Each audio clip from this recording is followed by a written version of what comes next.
गावा के लाले लाले ठोरवा बोलिया बोल रे सुगावा हर हर महादेव बोलिया बोल रे सुगावा हर हर महादेव।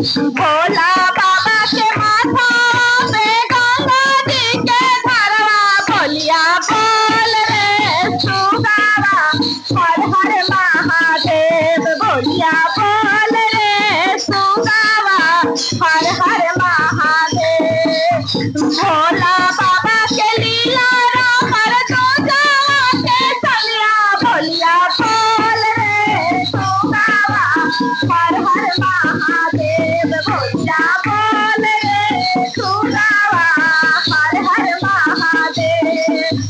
भोला बाबा के गानावा में सारा खाने वालवा बोलिया बोल रे सुगावा हर हर महादेव बोलिया बोल रे सुगावा हर हर हरियर हरियर सुगावा के लाले लाले ठोरवा बोलिया बोल रे सुगावा हर हर महादेव बोलिया बोल रे सुगावा हर हर महादेव।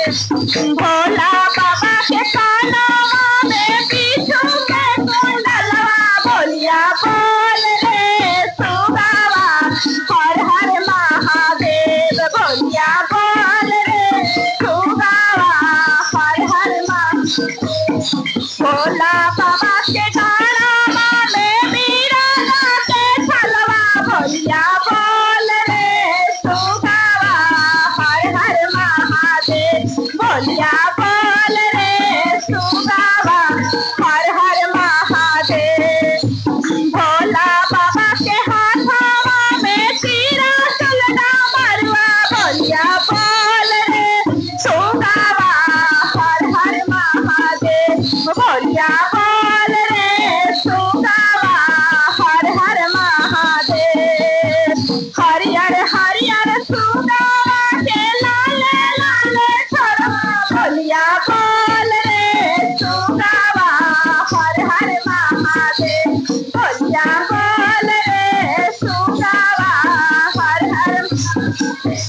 भोला बाबा के पाँवा में चंदन खड़वा बोलिया बोल रे सुगावा हर हर महादेव बोलिया बोल रे सुगावा हर हर।